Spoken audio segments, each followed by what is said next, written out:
लगातार 4-5 दिन तक यहाँ से वहाँ कॉल लगाने के बाद finally I have got this particular chip in my hand and trust me it's gonna be so much worth it. It's like अभी मज़ा आएगा ना बिडू. It's a song.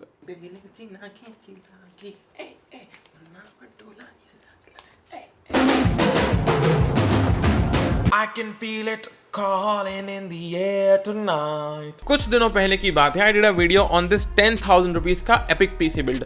बेसिकली आज के वीडियो के अंदर हम करने वाले हैं उसी 10,000 रुपये के सिस्टम को रिविजिट एंड हम उस 10K वाले पीसी को करेंगे अपग्रेड. सो शुरू करते हैं वाले वीडियो को बाय हैविंग ए लुक कि अपन ने उस 8-10 हज़ार के सिस्टम के अंदर क्या बिल्ड किया था एंड अपन कैसे उसको करेंगे upgrade. Specification of that epic PC of 8,000 rupees/10,000 rupees on your screen right now.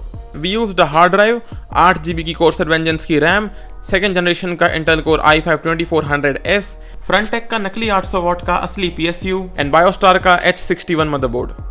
Time to upgrade the 8K/10K वाला Epic PC.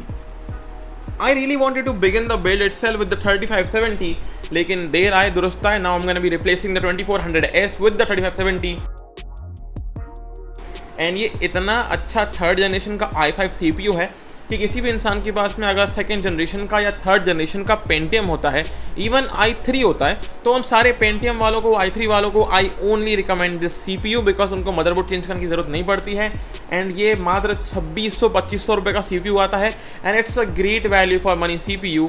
Still very competent even in 2020. वो हम आज के वीडियो के अंदर देख लेंगे इन द गेमिंग बेंचमार्क्स. आगे बढ़ते हुए हम यहाँ पे ऐड करेंगे एक 240GB की सॉलिड स्टेट ड्राइव को. नाउ ये अपनी चॉइस होता है कि ऐड करना है कि नहीं करना है, लेकिन I never used to add a solid state drive in these sort of budgets. बाकी मैंने इसलिए ऐड करा because I wanted to have that responsiveness from the computer system. So इसलिए मैंने उसके अंदर सॉलिड स्टेट ड्राइव को ऐड कर दिया.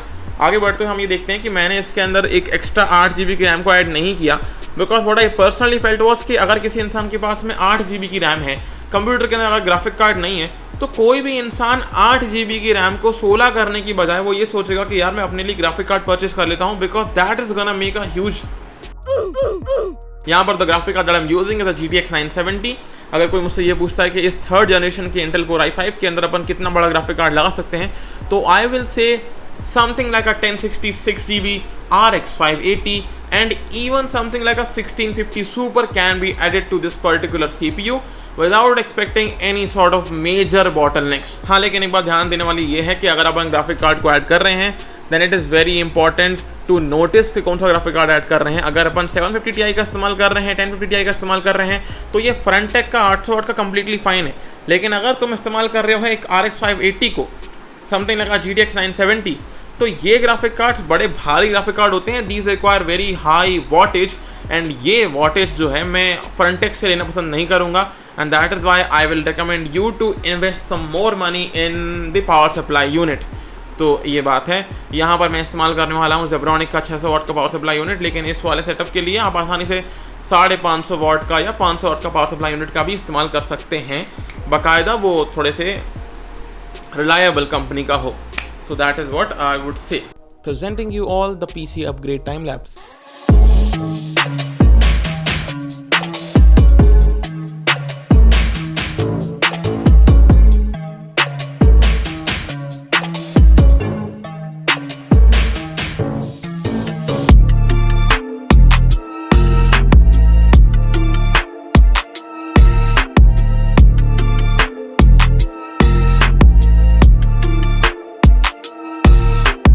Finally, after doing all those upgrades, I'm right now ready to do some gaming test on this particular PC. यहाँ पर basically मैंने टेस्ट कर चुके हैं 2 गेम्स को. जो पहला गेम था वो था Battlefield 5 एंड जो दूसरा गेम था वो था Shadow of the Tomb Raider.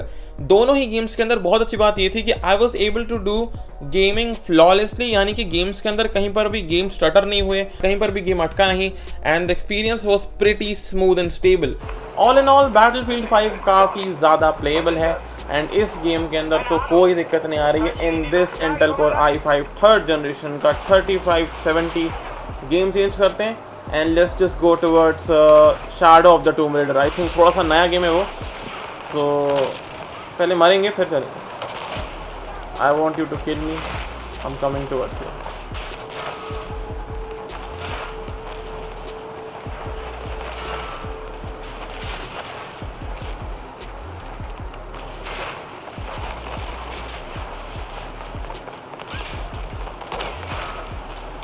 Again we are getting around 60 FPS in this game also, and I would say कि गेम भी बहुत ज़्यादा प्लेबल है. I am not facing any sort of hiccups in the game, so I think it's all good.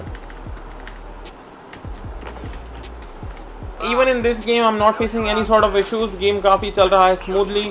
I mean अगर मैं यहाँ पर दौड़ लगा देता हूँ जो कि ये लोग मुझे मारेंगे, I am not getting any sort of issues whatsoever. इस गेम के अंदर भी I am not getting any sort of issues.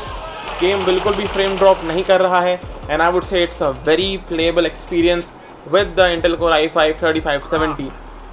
Alright then, conclusion time. सबसे पहले तो यार इंटेल के second generation, third, fourth, sixth और 7th जनरेशन के बीच में इतना ज़्यादा बड़ा और ज़मीन आसमान का अंतर नहीं है. इसीलिए हम आज के डेट के अंदर भी थर्ड जनरेशन के i5 से या i7 से गेमिंग तो फॉर श्योर कर सकते हैं. That is exactly what we saw in today's video. Now I understand कि आप 144 हर्ट्ज पे 144 FPS की गेमिंग नहीं कर सकते हो, लेकिन यार 60 FPS की गेमिंग अगर आपको करनी हो, for sure this thing can do that. तो अगर किसी को 20-22 हज़ार रुपए के अंदर एकदम सॉलिड पीसी बिल्ड करना हो या एक गेमिंग पीसी बिल्ड करना हो, this is exactly what I will recommend you. This 3rd generation plus discrete GPU, this is exactly what I'm going to be recommending you, and I will say कि ये बहुत ही solid performance देगा at this particular price point of around 20-22 maximum से maximum 25,000 रुपए की price point पर. और इसके अलावा एक बात ये भी है कि in case we are talking about bare raw performance, then the third generation का Intel core i5 3570 is actually better than the 7th generation का i3 7100. तो थर्ड जनरेशन का i5 is still better than i3 of 7th generation. देख रहे हो कितना बड़ा difference है. It is still better. So with all that said, I have a question for you guys कि अगर तुमको एक कंप्यूटर सिस्टम बिल्ड करना हो, घर में तुम्हारे कंप्यूटर की रिक्वायरमेंट हो अगर, and you have a budget of around 20-25 हज़ार रुपए, so what are you gonna buy for yourself? Are you gonna invest in the AMD का APU or like the 3200G, or you gonna get yourself this third generation का system जो कि day 1 से gaming कर सकता हो? About that please comment ज़रूर करें, एंड वीडियो को लाइक करें, शेयर करें, सब्सक्राइब करें, एंड हो सके तो प्लीज़ फॉलो करें मुझे ऑन माई इंस्टाग्राम हैंडल. ये है मेरे इंस्टाग्राम का हैंडल. फॉलो करें, लाइक करें, शेयर करें, सब्सक्राइब करें. That's all for this one. Take care and peace out. This was me, Johnny. Bye.